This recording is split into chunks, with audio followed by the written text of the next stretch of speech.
I would take Jaden number 1. He's my QB2, and honestly, getting into that stratosphere of Caleb Williams has the highest ceiling out of any quarterback in this draft class. Washington Commander run to the podium as soon as Caleb Williams gets handed into Chicago. Hace 2 años, Jaden Daniels salió de Arizona State por la puerta de atrás, con su familia y ex universidad envueltos en escándalos con la NCAA.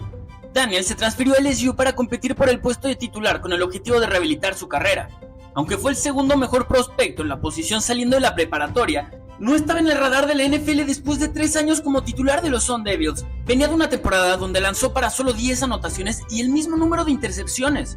Parecía un bust para estándares colegiales, pero algo cambió en sus últimas 2 temporadas.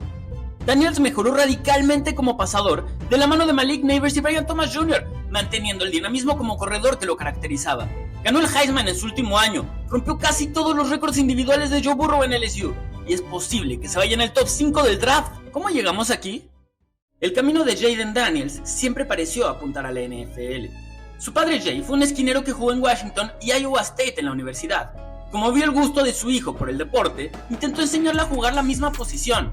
Jaden era alto, atlético y no muy corpulento. Parecía tener el físico prototípico para jugar en la secundaria, pero creció en el sur de California, la misma región de la que salieron pasadores como Michael Vick, Donovan McNabb y Cam Newton. Por eso, eligió jugar como mariscal de campo y se lo tomó muy en serio desde el principio. Comenzó a trabajar con Ryan Porter, un ex pasador de la Arena Football League, desde los 10 años de edad. Su entrenamiento dio resultados, pues se volvió el pasador titular de su preparatoria desde su primer año. Era tan delgado en ese momento que su escuela estaba legalmente obligada a recibir autorización de sus papás para jugar porque no daba el peso mínimo para hacerlo. El primer doctor que lo revisó no lo permitió, por lo que tuvieron que buscar una segunda opinión. La determinación y valentía que mostró Daniels son características que lo han acompañado desde entonces. Pero también tiene un talento puro como pasador, y lo demostró desde el inicio. Generó más de 17.500 yardas totales y 211 anotaciones en su etapa de preparatoria, demostrando además su resiliencia al jugar con múltiples fracturas en sus últimas 2 temporadas. En ambas ocasiones lideró a su equipo al juego de campeonato estatal, pero perdió los 2 partidos. Participó en competencias con los mejores pasadores a ese nivel como el Elite 11 y The Opening, evento en el cual registró 4.68 segundos en las 40 yardas a los 17 años de edad. Su potencial era irreal, sus estadísticas de videojuego, y aunque no ganó las competencias, universidades de todo el país se interesaron en él. Recibió 25 ofertas totales, incluyendo de programas como Alabama, Georgia y Ohio State, pues su talento de brazo combinado con la agilidad y velocidad que mostraba eran perfectas para el fútbol americano moderno. Por eso estuvo rankeado número 2 en una generación que incluía jugadores como Spencer Rattler y Bo Nix. Arizona State lo reclutó gracias a la labor de Antonio Pierce y Herm Edwards, entrenadores con pasado en la NFL que estaban encargados de convertir a los Sun Devils en una potencia. Esperaban que Daniels tuviera un impacto similar al de Trevor Lawrence en Clemson y se encargaron de rodearlo de talento suficiente para conseguirlo. Emparejado con futuros prospectos de NFL como Brandon Ayuk, Eno Benjamin, Rashad White, Frank Darby y Ricky Pearsall, todo parecía estar listo para que Daniels explotara en su primer año universitario. Daniels adelantó sus estudios para graduarse un semestre antes de la preparatoria y entrenó con Arizona State desde enero de 2019 para competir por el puesto de titular. Ese nivel de compromiso no es normal para un jugador tan joven, pero es algo que ha caracterizado a Jaden Daniels en todo momento. Fue el primer freshman verdadero en arrancar su carrera como titular en la historia de Arizona State. Daniels brilló en su primera temporada. Rompió el récord de yardas aéreas del programa para un freshman con 2.943, anotó 17 touchdowns y solo lanzó 2 intercepciones, dándole la razón a Herm Edwards de apostar por él cuando lanzó para 408 yardas y 3 anotaciones en su primer juego contra Oregon. En ese partido tuvo mejor porcentaje de pases completos, yardas, anotaciones y menos intercepciones que un tal Justin Herbert, quien se fue en la primera ronda del siguiente draft a los Chargers. Su equipo terminó con récord de 8-5 y fue mención honorífica para el mejor jugador del primer año en el Pac-12. Lideró la conferencia en yardas por intento y su equipo terminó con récord de 8-5, por lo que Jaden Daniels fue mención honorífica para el mejor jugador de primer año en el Pac-12.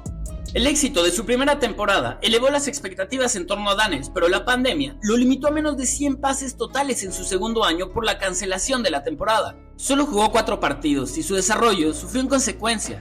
No solo eso, Daniels sufrió un golpe duro en el aspecto personal. Ambos abuelos paternos fallecieron en el espacio de un mes por el coronavirus. No pudo visitarlos en el hospital, despedirse y solo pudieron tener un funeral para ambos más de 30 días después de su fallecimiento. Su abuelo, sobre todo, era una figura importante para Daniels, lo llevaba a sus prácticas y estaba muy presente en su vida. Un veterano de guerra también ayudó a Daniels con su fortaleza mental y era la persona a la que Jaden acudía cuando necesitaba un consejo. El impacto de su muerte además se magnificó porque vio el luto de su padre de primera mano sin que ninguno de los dos pudiera ayudar a su abuela, que también estaba en el hospital en ese momento. Cuando ella también falleció, Daniels abandonó los entrenamientos en Arizona State para enterrar a ambos abuelos. Posteriormente regresó con los Sun Devils para la temporada de 2021 con su segundo coordinador ofensivo en 3 años, y fue una de las mayores decepciones de la temporada a nivel colegial. El programa atravesaba un momento difícil.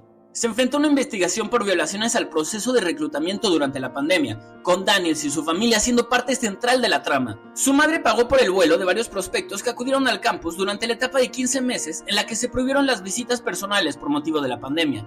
Era un problema tan grave que muchas personas del staff renunciaron, y uno de ellos compartió un documento al NCAA donde enlistaba las violaciones al reglamento de las que tenía conocimiento. Recibieron una sanción que limitó su posibilidad de competir, además del escrutinio de los medios durante toda la temporada. Con estos problemas acechando a su universidad, Daniels lanzó para menos yardas y anotaciones que en su primera temporada como titular, pero tuvo 5 veces más intercepciones solo en ese año. Aunque siguió creciendo como corredor, tuvo una regresión importante en todos los sentidos como pasador. Se volvió más conservador para evitar los errores que estaba cometiendo, pero eso también limitó las jugadas grandes que consiguió. Además de que no confiaba en sus receptores y corría demasiado pronto para contrarrestarlo. Se convirtió en el cliché de mariscal de campo corredor que no intentaba ganar desde la bolsa de protección. Cristiano desde nacimiento, Daniels se encontró dudando de todo, de su religión, de su entorno y de sí mismo. Decidió dar un salto de fe y se transfirió a LSU, donde Brian Kelly estuvo dispuesto a adaptar su ofensiva a sus fortalezas cuando Daniels le mostró que era la mejor opción como titular. Impuso marca de LSU en yardas y anotaciones por tierra para un mariscal de campo en 2022, y fue uno de 2 pasadores que superó las 800 yardas terrestres y lanzó para más de 2.500 por aire. Volvió a mostrar una habilidad extraordinaria para generar jugadas grandes y limitar los errores, empezando el año con 175 pases consecutivos sin lanzar intercepción, rompiendo además el récord de Joe Burrow de más juegos con al menos una anotación por tierra y por aire en una misma temporada. En su primer juego contra Florida State, se convirtió en el primer mariscal de campo que supera las 200 yardas por aire y las 100 por tierra en un partido que no se va a tiempo extra. No hubo juego en el que no anotara, y también se convirtió en el primer pasador en la historia del programa que registró un partido con al menos 3 pases de anotación y 3 touchdowns por tierra, consiguiéndolo contra Florida en Gainesville. En semanas siguientes, fue elegido como el mejor jugador ofensivo de la SEC en juegos contra Ole Miss y Alabama, demostrando que era un arma igual de peligrosa con sus piernas y con su brazo. Ese salto también se vio reflejado en el éxito del programa, que firmó su segunda temporada con más yardas en ofensiva de la historia. Daniels dio un salto sustancial en su desarrollo, pero no estaba satisfecho aún. Declinó la oportunidad de declararse al draft a los 22 años, regresando a LSU gracias al año extra de elegibilidad por la pandemia. Habló con Brian Kelly y le pidió que enlistara todas sus deficiencias para trabajar en ellas durante la temporada. Sabía de su potencial y prefirió ser paciente. Esa determinación y madurez dio resultados, pues Daniels encontró la forma de seguir mejorando, superando el nivel mostrado en su primer año con la Universidad Estatal de Luisiana.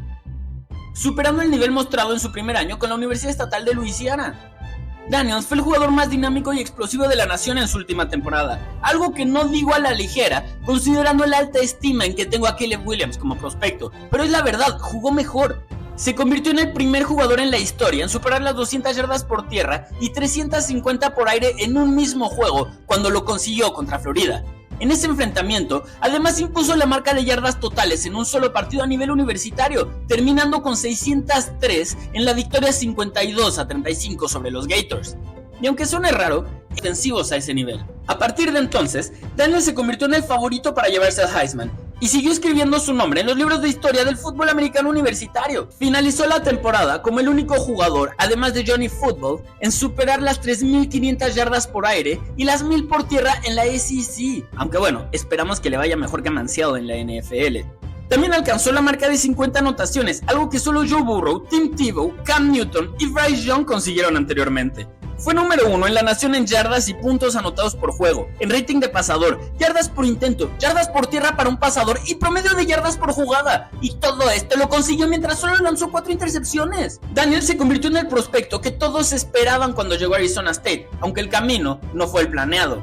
Terminó su etapa universitaria con 55 juegos como titular, a 7 del récord que impuso Bo Nix y se convirtió en el único jugador en la historia en superar las 12,000 yardas por aire y las 3,000 por tierra, anotando 124 touchdowns en el proceso. Ganó 37 partidos y perdió 18. Y aunque solo jugó 2 temporadas en LSU, es segundo en la historia de la universidad en touchdowns totales con 79, número 3 en yardas totales y en pases de touchdown.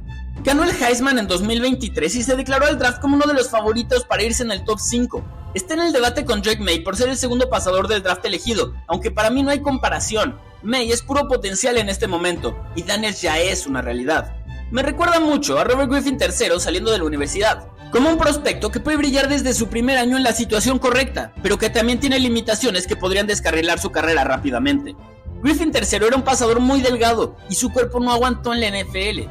Nunca evolucionó lo suficiente pasando el ovoide como para rendir de otra forma que no fuera corriendo el balón, y cuando las lesiones le restaron explosividad en ese aspecto, combinado con las defensivas que aprendieron a limitar las ganancias en esa faceta, la carrera de RG3 no logró reponerse. Otro jugador al que me recuerda es Justin Fields, como un prospecto con habilidad extraordinaria por piernas que era limitado como pasador y no llegó a un equipo que supiera aprovechar sus fortalezas o desarrollar sus deficiencias. Daniels necesita ser elegido por una franquicia que construya su ofensiva en torno a su capacidad como corredor desde el inicio de su carrera mientras se desarrolla como pasador.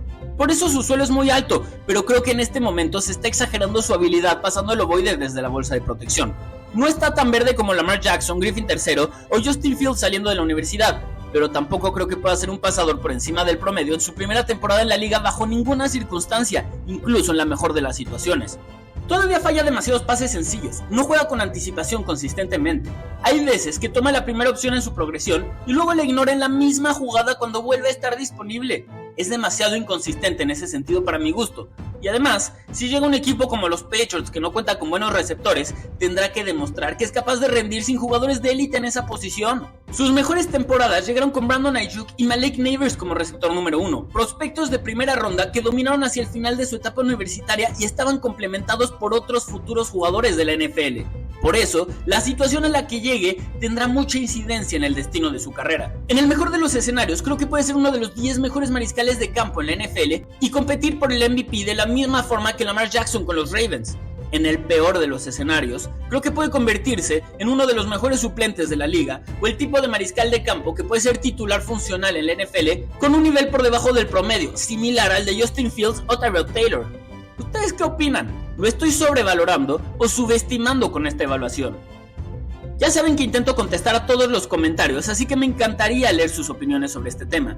Comenten de qué otro jugador quieren conocer la historia, ya tengo anotados varios que me han dicho y sobre todo el hecho de que quieren que me enfoque en jugadores defensivos. También les agradeceré que puedan darle me gusta a este video. Actualmente estoy terminando una mudanza de la Ciudad de México a Monterrey, así que tuve que bajar el volumen de videos momentáneamente, pero poco a poco verán que iremos subiendo el ritmo con el que publicamos, así que también vale la pena que activen las notificaciones para que no se pierdan de nuestro análisis previo al draft. También agradeceremos si pueden compartir nuestro proyecto para llegar a más gente apasionada de la NFL. Ya logramos monetizar el canal, y si ese crecimiento nos permite vivir solo de Destino Canton como es nuestro objetivo, entonces podremos generar aún más contenido de este tipo. Así que estén atentos a lo que subimos y al stream que tendremos el día del draft, donde obtendrán el mejor contenido en español del evento. Y lo digo yo, Santiago Escamilla, como alguien que renunció a ESPN, donde se produce la transmisión de draft en español más vista en Latinoamérica, y renuncié tras 5 años porque no se lo tomaban en serio. Casi nadie sabía de los prospectos, y el productor encargado del análisis post en mi show SportsCenter no conocía ningún prospecto el día previo al draft del año pasado. Tras un choque en esas fechas, saliendo del trabajo donde un borracho me pegó, evalué mi vida y decidí renunciar a que mi trabajo fuera visto por millones de personas para producir videos como este a una audiencia menor, sabiendo que la calidad de mi contenido era más importante para mí personalmente. Así que su apoyo es vital para poder seguir con esta lucha. Les agradezco si llegaron hasta esta parte del video porque gente como ustedes me ayuda a conseguirlo.